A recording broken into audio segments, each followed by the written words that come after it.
Et donc c'est auspicieux aussi de saluer Ganesha dès que l'on commence quelque chose.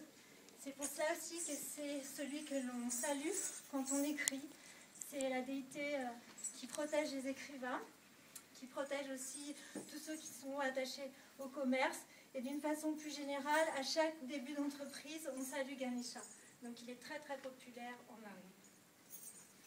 La danse qui va suivre va être un padam. Padam, ça veut dire image. Et c'est une danse qui va être narrative, parce qu'en Bharatanatyam, qui est le style qui vous est présenté ce soir, il y a la danse pure. Il n'y a pas de signification propre, c'est simplement la beauté du geste. Et la danse narrative, qui, elle, va raconter un discours.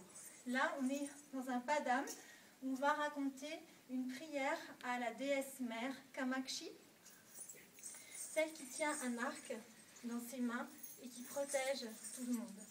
Et au cours de ce padam, cela va nous donner l'occasion de montrer les rasam, les navarasam, les 9 sentiments capitaux qui résument la psychologie humaine, dans un discours entre Shiva et son épouse Parvati.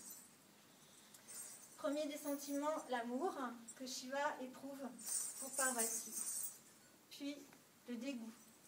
Lorsque un vieux mendiant, c'est Shiva qui s'est déguisé, propose à Parvati de venir le suivre pour l'épouser en lui disant « Mais ton Shiva, il est pendant des milliers d'années dans la montagne à prier, à être sous forme d'ascète, viens me rejoindre. » Et Parvati, en écoutant ces mots, éprouve un profond dégoût. Ensuite, la peur.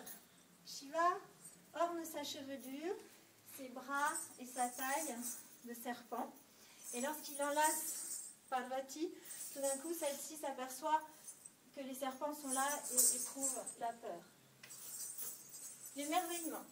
Lorsque toutes les déités se réunissent pour le grand barattage de l'océan, d'où doit jaillir le nectar d'immortalité, les démons ont jeté du poison dans ce nectar. Et donc Shiva va boire une partie de l'océan pour le filtrer. Et c'est pour ça qu'il a parfois la gorge bleue, en mémoire de cet épisode.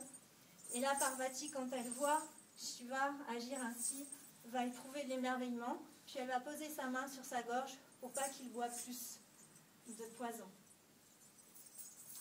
Puis ensuite, la joie qui va se manifester par le rire. C'est l'histoire bien connue de Parvati qui a une mangue et qui propose à ses 2 enfants, Ganesha, que vous avez vu tout à l'heure, le dieu à tête d'éléphant, et Subramaniam, son frère, celui qui chevauche le pan, le premier des 2 qui aura fait 3 fois le tour de l'univers, ça veut dire le monde des démons, des hommes et des dieux, le premier qui sera revenu aura la mangue. Subramaniam, tout de suite, bondit sur son pan et part faire le tour du monde. Ganesha prend le temps de s'asseoir et de réfléchir. Et finalement, il fait 3 fois le tour de Shiva et Parvati, puisque ce sont son père et sa mère, et pour lui, c'est comme si c'était l'univers. Et il remporte la mangue, ce qui fait beaucoup rire Parvati, donc l'expression de la joie du rire. La vaillance va être symbolisée par des guerriers qui, dans la forêt, combattent et éprouvent le sentiment de fierté et de courage.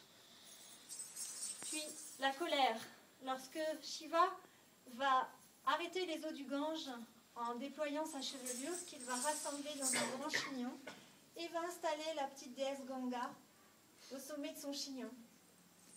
Lorsque Parvati revient auprès de Shiva, elle aperçoit la déesse Ganga dans le chignon de Shiva et elle devient folle de colère et se transforme en la déesse Kali, la colère.